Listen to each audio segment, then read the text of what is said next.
8 باب ہیں۔ پہلا باب اسناد خبری، اسناد کی تعریف کر رہے ہیں کہ ایک کلمہ کا دوسرے کلمے کے ساتھ اس طرح، ایک کلمہ کو دوسرے کلمے کے ساتھ اس طرح جوڑ دینا کہ مخاطب کو اس بات کا علم ہو کہ ایک چیز دوسرے کے لیے ثابت ہے یا ایک چیز کی نفی دوسری چیز سے ہو رہی ہے، اس کو کہتے ہیں اسناد۔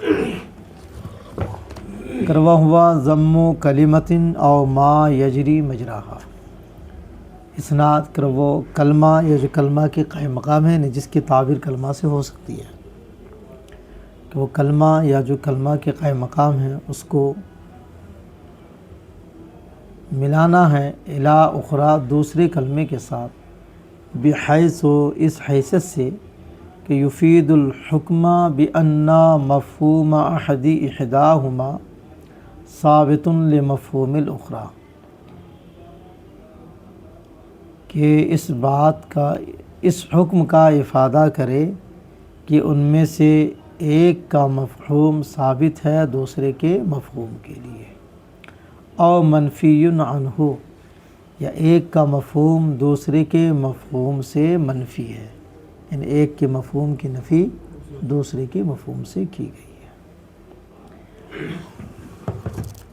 یعنی دو کلموں میں سے ایک کی نسبت دوسرے کی طرف کرنا، اس حیثیت سے کہ مخاطب کو یہ پتہ چلے کہ ایک چیز دوسرے کے لیے، یعنی محمول موضوع کے لیے ثابت ہے یا محمول کا سلب موضوع سے ہوا ہے۔ سوال یہ پیدا ہوا کہ خبر کی بحث کو انشاء کی بحث پر مقدم کیوں کی؟ تو اس کا جواب دے رہے ہیں کہ چونکہ خبر کی بحث کثیر ہے اور انشاء کی بحث قلیل ہے، تو اس کی کثرت کی وجہ سے مقدم کیا۔ دوسری وجہ یہ ہے کہ اس کی عظمت شان کی وجہ سے بھی اس کو مقدم کیا ہے۔ وَإِنَّمَا قَدَّمَ بَحْثَ الْخَبْرِ لِعِظْمِ شَانِهِ وَكَثْرَةِ مَبَاحِثِهِ، جو نیز خبر کی بحث کو مقدم کیا اس کے عظیم الشان ہونے کی وجہ سے اور اس کے مباحث کے کثیر ہونے کی وجہ سے۔ پھر سوال قائم ہوا کہ خبر میں مسند الیہ ہوتا ہے، مسند ہوتا ہے، پھر اسناد ہوتی ہے، تو مسند الیہ کی بحث کو مقدم نہ کر کے اسناد کی بحث کو مقدم کیوں کیا؟ حالانکہ طرفین پہلے ہوتے ہیں، ظاہر ہے کہ کلمہ دونوں پہلے ہوتے ہیں، پھر کلمہ کی نسبت ایک کی نسبت دوسرے کی طرف ہوتی ہے، ایسا ہی ہوتا ہے نا، کہ نسبت پہلے ہوتی ہے، کلمہ بعد میں پیدا ہوتے ہیں۔ تو کلمتین یعنی مسند الیہ کا وجود تو پہلے ہے، اسناد کا وجود بعد میں ہے، تو جس کا وجود پہلے ہے اس کی بحث پہلے آنی چاہیے، جس کا وجود بعد میں ہے اس کی بحث، لیکن یہاں الٹا کر دیا ہے، اسناد جو بعد میں وجود میں آتی ہے اس کو پہلے لے کے آ گئے، اور مسند الیہ اور مسند جن کا وجود پہلے ہے ان کی بحث بعد میں لا رہے ہیں، اس کی کیا وجہ ہے؟ تو اس کا جواب دے رہے ہیں کہ دیکھیے، ایک ہے ذات کے اعتبار سے کسی چیز کا مقدم ہونا، اور ایک ہے کہ وصف کے اعتبار سے مقدم ہونا۔ ٹھیک ہے کہ مسند اور مسند الیہ یہ مقدم ہے اسناد سے، کس اعتبار سے؟ ذات کے اعتبار سے مقدم ہے، کس کے اعتبار سے؟ لیکن اگر مسند الیہ کو دیکھا جائے کہ وہ مسند الیہ بنا ہے، تو مسند الیہ اس کا بننا اور مسند کا مسند بننا یہ اسناد سے پہلے نہیں ہے۔ اسناد سے پہلے زید قائم، زید پہلے ہے، قائم بھی پہلے ہے، لیکن زید جو مسند الیہ بنا ہے، قائم جو مسند بنا ہے، یہ مسند بننا ان کا اسناد سے پہلے بھئی اسناد ہوئی ہے تو زید مسند علیہ بنا ہے اور قائم مسند بنا ہے۔ اگر اسناد کا وجود نہیں ہوتا تو زید ویسے بیٹھا ہوا رہ جائے، قائم کا لفظ ویسے رہ جائے، کبھی یہ دونوں مسند علیہ نہ کہلائے۔ تو یہ مسند علیہ کہلائے کب ہیں؟ اسناد کے بعد۔ تو اگرچہ زید اپنے ذات اور وجود کے اعتبار سے پہلے ہے، قائم بھی ذات کے اعتبار سے پہلے سے موجود ہے، لیکن مسند علیہ ہونے کے اعتبار سے زید، قائم مسند ہونے کے اعتبار سے، یعنی زید کا مسند علیہ ہونا اور قائم کا مسند ہونا یہ تو اسناد کے بعد ہی ہے، اسناد کے۔ تو زید سے بحث جو ہوگی، قائم سے جو بحث ہوگی، ان کے وجود کے اعتبار سے نہیں ہوگی۔ زید سے بحث صرف اس لیے ہوتی ہے کہ وہ مسند علیہ ہے، قائم سے بحث اس لیے ہوگی کہ وہ مسند ہے، سمجھ گئے؟ تو یہاں جو الفاظ سے بحث ہوتی ہے وہ ان کے وجود کے اعتبار سے نہیں ہوتی ہیں، بلکہ مسند علیہ ہونے کے اعتبار سے ہے، اور ان کا مسند علیہ ہونا اسناد کے بعد ہے۔ تو اس اعتبار سے آپ دیکھیں تو اسناد پہلے ہے، مسند علیہ اور مسند بعد ہیں، اس لیے ان کو اسناد کی بحث کو مقدم کیا۔ جیسے باپ اور بیٹا ہے، باپ پہلے کہ بیٹا پہلے ہے، تو لوگ یہ بولیں گے کہ باپ پہلے سے ہے، کیا کہیں گے؟ باپ پہلے سے ہے، یہ کہتے ہیں نا۔ باپ وجود کے اعتبار سے پہلے ہے، باپ ہونے کے اعتبار سے وہ پہلے نہیں ہے۔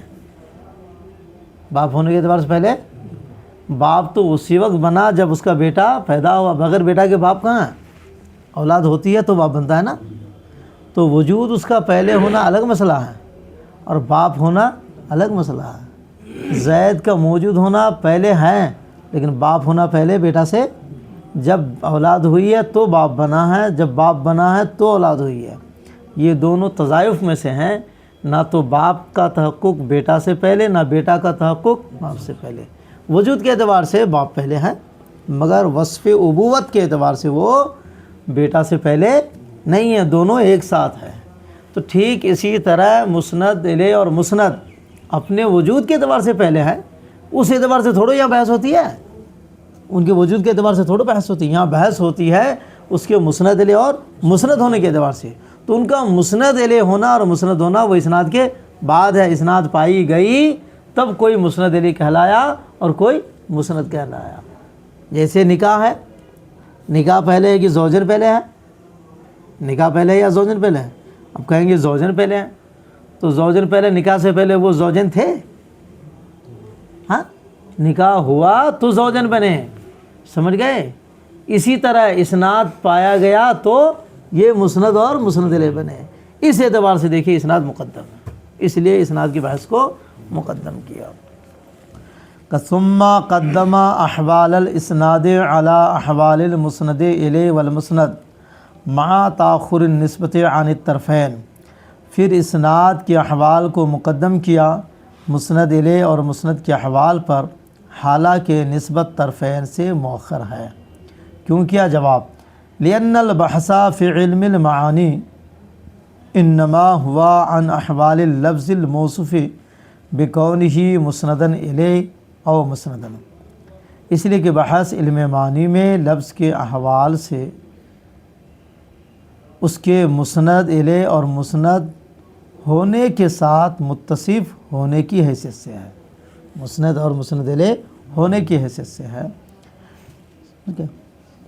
وہذا الوصف، اور یہ وصف یعنی مسند الیہ ہونا اور مسند ہونا، انما یتحقق بعد تحقق الاسناد، یہ وصف مسند الیہ ہونا اور مسند ہونا یہ اسناد کے وجود کے بعد ہوتا ہے، سمجھ گئے؟ تو مقدم نسبت پر وہ ان کے ذات ہے، کیا ہے؟ مسند الیہ ہونا یہ مقدم نہیں ہے۔ تو اگر والمتقدم علی النسبت انما ہوا ذات الطرفین، نسبت پر جو مقدم ہے وہ طرفین یعنی مسند الیہ اور مسند کی ذات ہے، ذات سے یہاں بحث نہیں ہے۔ ولا بحث لنا عنہما ان دونوں کی ذات سے ہمیں یہاں کوئی بحث نہیں ہے، بحث ان کے مسند لے اور مسند ہونے سے ہے۔ مسند ہونا اسناد کے بعد ہے، اس لیے بعد میں ان کی بحث آئے گی، اسناد کی بحث پہلے۔ اب آگے یہ بتا رہے ہیں، یہ سب پڑھی ہوئی باتیں ہیں آپ کی، کوئی بھی مخبر جو خبر دینے کا ارادہ کرتا ہے، جملہ خبریہ تو بہت سارے معنی کے لیے استعمال ہو سکتے ہیں، اظہار افسوس کے لیے بھی ہوتا ہے، اظہار ہے جملہ خبریہ لیکن اظہار افسوس مقصود ہے، جیسے کہ حضرت عمران کی بیوی نے کہا ربی انی وضعتها انثی، اے میرے رب میں تو یہ بچی جنی، تو یہ خبر دینا مقصد نہیں ہے یہاں، اللہ تو ہر چیز سے باخبر ہے، وہ اظہار حسرت کر رہی ہے کہ ان کی دلی تمنا تھی کہ بیٹا پیدا ہوتا، تو چونکہ وہ نظر مانی بھی تھی کہ اس کو بیت المقدس کی خدمت کے لیے دے دیں گے، اب بیٹی پیدا ہو گئی تو بیٹی بیت المقدس کی خدمت کیسے کرے گی، تو اظہار افسوس کے لیے ہے۔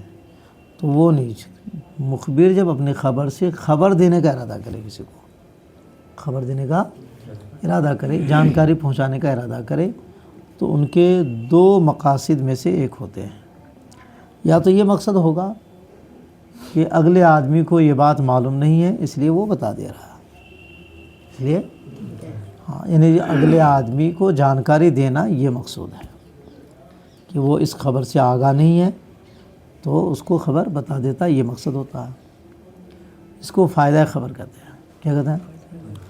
یا مقصد ہوتا ہے مخبر کا اپنی خبر سے یہ خبر دے کے یہ بتانا چاہتے ہیں کہ تاکہ اگلے آدمی کو معلوم ہو جائے کہ میں بھی اس بات سے کیا ہوں، آگاہ ہوں، میں بھی اس بات سے آگاہ ہوں۔ مثلا کوئی آدمی ہے، آپ کے گھر تشریف لائے، آپ نہیں تھے،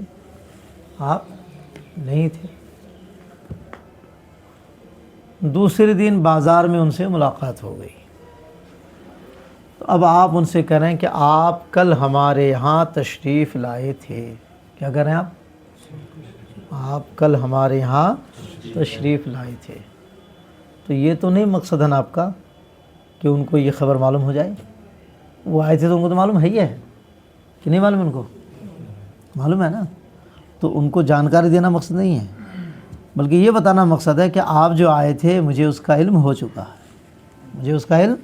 چکا ہے کہ آپ آئے تھے، سمجھ گئے؟ تو کبھی مقصد ہوتا ہے جانکاری دینا اور کبھی مقصد ہوتا ہے اس بات کی جانکاری دینا کہ جو خبر میں بتا رہا ہوں نا یہ مجھ کو معلوم ہے، تو اس کو کہتے ہیں لازم فائدہ خبر، کیا کہتے ہیں؟ لازم فائدہ خبر۔ دیکھیے، لا شک ان قصد المخبری، اس میں کوئی شبہ نہیں کہ مخبر کا مقصد، پہلے متن پڑھیے، بخبرہ، اپنی خبر سے کیا ہوتا ہے؟ افادۃ المخاطب، مخاطب کو فائدہ پہنچانا ہے۔ فائدہ کس کا پہنچائیں گے؟ اما الحکم، یا تو حکم کا، یعنی اس خبر کی جانکاری دینا مقصد ہے، او کونہ عالما بہ، یا اس بات کا کی جانکاری دینا کہ وہ اس کو جانتا ہے، یہ مخبر بھی اس خبر کو جانتا ہے، اس بات کی جانکاری دینا یہ مقصد ہوتا ہے۔ پڑھیے، لا شک ان قصد المخبر اے من یکون بصدد الاخبار والاعلام، مخبر سے مراد وہ مخبر جو اپنی خبر سے خبر دینا اور جانکاری دینا چاہتا، وہ سمجھ گئے؟ مطلق مخبر نہیں، ورنہ بہت سارے مخبر اپنی خبر سے جانکاری نہیں مقصود لیتے ہیں، جیسے ابھی بتایا حضرت عمران کی بیوی خبر کا جملہ استعمال کر رہی ہیں مگر جانکاری دینا مقصود نہیں ہے بلکہ اظہار افسوس ہے۔ تو مخبر سے مراد ہے من یکون بصدد الاخبار والاعلام، یعنی وہ بندہ جو خبر دینے اور جانکاری دینے کے در پہ ہو۔ وَإِلَّا، ورنہ فالجملۃ الخبریۃ کثیرا ما تورد لاغراض اخر، ورنہ بہت سارے جملہ خبریہ دوسرے مقاصد کے لیے بھی لائے جاتے ہیں، غیر افادت الحکم، حکم کے افادہ کے علاوہ، او لازم ہی یا لازم خبر کے افادہ کے علاوہ، مثل التحسر و تحزن، اور اگر اغراض کی یہ تفسیر مانے تو مثل بھی پڑھ سکتے ہیں، مثل التحسر و تحزن، جیسے حسرت و غم کا اظہار کرنا۔ اللہ تعالیٰ کے قول میں حکایت کرتے ہوئے حضرت عمران کی بیوی سے انہوں نے کیا کہا تھا؟ ربی انی وضعتها انثی، یہ جملہ خبریہ ہے مگر مقصد خبر دینا نہیں ہے، سمجھ گئے؟ تو جب ان کو خبر دینا مقصد ہی نہیں ہے تو یہ افادہ حکم یا لازم افادہ حکم ان کا مقصد ہو ہی نہیں سکتا ہے۔ وما اشبہ ذالک، اور جو اس کے مشابہ ہو۔ تو مخبر یعنی جو جانکاری دینا چاہتا ہے ان کا مقصد بے خبر ہی، اپنی خبر سے، باہر جار خبر مضاف اور ہا مضاف سے مجرور جو بنے گا، جار مجرور سے مل کر کس کا متعلق ہوگا؟ کر متعلق بقصد، لا شک ان قصد آیا اسی قصد کا متعلق ہے کہ اپنی خبر سے مخبر کا مقصد ہوگا افادت الحکم، اسی انا کی خبر ہے یہ، لا شک ان قصد المخبر، وہ تو اسم بن جائے گا، اور افادت الحکم اس کی خبر ہے۔ کر خبر و انا، یہ انا کی خبر ہے۔ اما الحکمہ، یہ فائدہ کس کا پہنچائے گا؟ یا تو حکم کا، یہ افادہ کا یہ مفعول ہے، کیا ہے؟ مفعول الافادت، افادہ کا مفعول ہے۔ او کونہ، یعنی کون المخبر عالما بہ، یا مخبر کا مقصد یہ بتانا ہے کہ اس خبر کو یہ خود جانتا ہے، یعنی بالحکم۔ حکم سے یہاں کیا مراد ہے؟ کہ حکم سے مراد وقوع نسبت لا یا لا وقوع نسبت ہے۔ کہ والمراد بالحکم ہنا وقوع النسبت او لا وقوعها، اور حکم سے مراد یہاں وقوع نسبت یا لا وقوع نسبت ہے۔ مخبر کا مقصد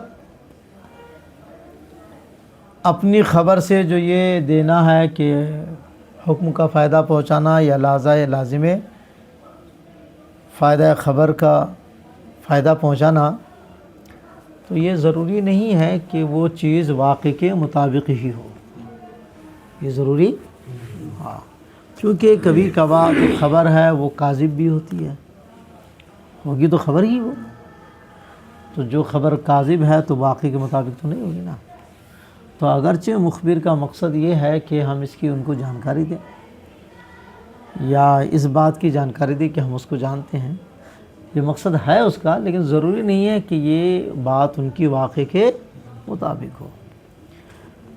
وَكَرْوَ كَوْنُهُ مقصودا للخبر بخبری، مخبر کا اپنی خبر سے یہ مقصود ہونا مخاطب کو فائدہ پہنچانے کا، لا يستلزم تحققہ فی الواقع، یعنی واقع میں بھی یہ موجود ہو اس کو مستلزم نہیں ہے، ہو سکتا ہے کہ ان کی خبر واقع کے خلاف ہو، سمجھ گئے؟ اب یہیں سے کچھ لوگ یہ کہتے تھے کہ خبر جو ہوتی ہے وہ کسی چیز کے ثبوت پر دلالت نہیں کرتی ہے، تو کچھ لوگوں نے کہا ارے یہ کیسے پاگل پن والی بات ہے، خبر کسی چیز کے ثبوت پر دلالت نہیں کرتی ہے تو خبر دیتا کیا کرنے کے لیے ہے؟ یہ تو بتانے کے لیے دیتا ہے، ایک چیز کو دوسری کے لیے ثابت کرنا، ایک چیز کی نفی دوسری چیز سے کرنا، یہ تو مقصد ہے۔ اب خبر اگر کسی چیز کے ثبوت پر دلالت ہی نہیں کرے گی تو پھر لغو بات ہو جائے گی نا۔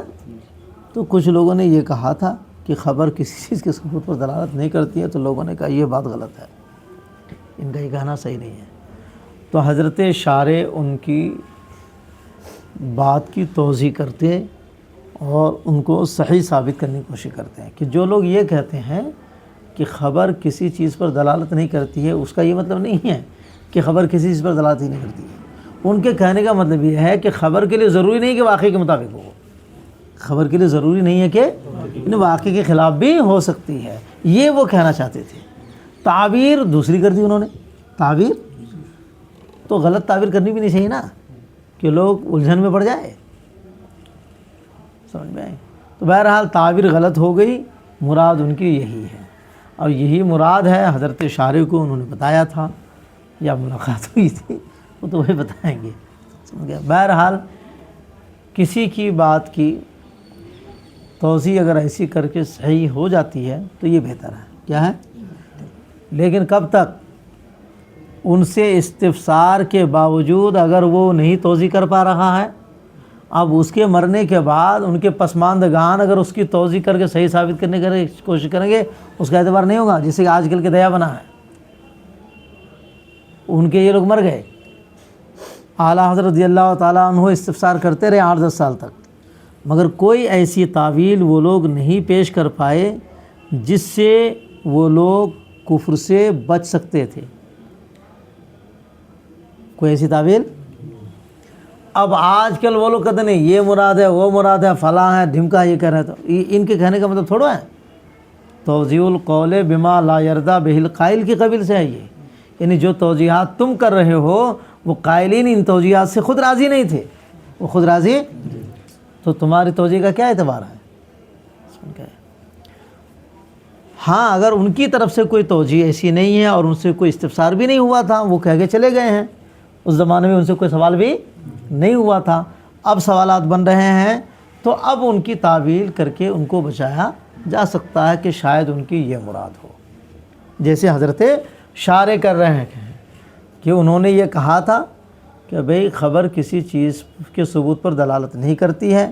اب ان سے کوئی سوال ہوا کہ نہیں ہوا، بعد میں لوگ اعتراض کرنے لگے، تو شارع علیہ الرحمہ ان کی توضیح کر کے یہ کہتے ہیں کہ بھائی ان کی یہ مراد نہیں ہے کہ بالکل کسی چیز کو خبر نہیں بتا پاتی ہے. مطلب یہ ہے کہ خبر کے لیے ضروری نہیں ہے کہ وہ واقع کے مطابق ہو.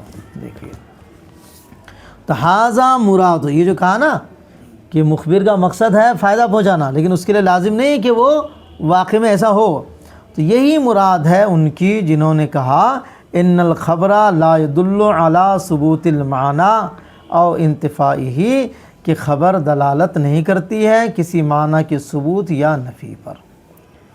تو جو یہ کہا ہے تو ان کی یہ مراد نہیں ہے کہ بالکل دلالت نہیں کرتے، ان کی مراد یہی ہے کہ ضروری نہیں کہ واقع کے مطابق ہو، یہ مطلب ہے. وَإِلَّا ورنہ کریے ایسی فحش بات، فحش غلطی کوئی کرے گا. وَإِلَّا فَلَا يَخْفَى، ورنہ یہ بات کہاں مخفی ہے کہ انا مدلولہ قولنا زید قائم، کہ ہمارے قول زید القائم کا مدلول و مفہوم کیا ہے؟ یہی نا کہ قیام زید کے لیے ثابت ہے. اس کو کون نہیں سمجھتا ہے؟ یہ تو ہر کوئی سمجھتا ہے. اور یہ بات کرنے والے کوئی جاہل تھوڑو تھے جو کہہ رہے ہیں کہ خبر کسی معنی کی ثبوت یا نفی پر دلالت نہیں کرتی ہے. وہ کوئی جاہل نہیں تھے. وہ کیا خبر نہیں دیتے تھے کسی کو؟ وہ بھی تو دیتے رہے ہوں گے. خبر نہیں دیتے تھے وہ؟ بھائی اپنے گھر والوں کو کسی کو خبر تو دیتے رہے ہوں گے. اس زمانے میں خطوط لیٹر کا تھا تو خبر تو دیتے رہے ہوں گے، خبر سنتے رہے ہوں گے. تو اتنی بدی غلط چیز جو ہو، جس کا غلط ہونا بدی ہو بالکل، وہ ایسی بات کریں گے؟ اس لیے ضروری ہے کہ یہاں وہ ظاہر والا مراد ان کی نہیں ہے. مراد وہی ہوگی کہ کسی معنی کے ثبوت یا نفی پر دلالت کرتے. مطلب یہ ہے کہ خبر کے لیے ضروری نہیں ہے کہ واقع کے مطابق ہو. ورنہ یہ بات تو بالکل مخفی نہیں ہے کہ ہمارے قول زید قائم کا مدلول و مفہوم یہ ہے کہ قیام زید کے لیے ثابت ہے. سمجھ گئے؟ اور عدم ثبوت کا احتمال ہے. عدم ثبوت کا، ہاں، وعدم ثبوت ہی لہو احتمال عقلی، اور اس کے عدم ثبوت کا احتمال عقلی ہے. یعنی زید قائم ہے یہ کہہ رہا تو بات مانی جائے گی، لیکن ایسا ہو سکتا ہے کہ یہ بات جھوٹی ہو. یہی ہے. ہاں، لا مدلول ولا مفہوم اللفظ. ہاں، یہ جو عدم ثبوت کا احتمال ہے یہ لفظ کا مدلول و مفہوم نہیں ہے. فلیفہم، تو چاہیے آپ سمجھ جائیں.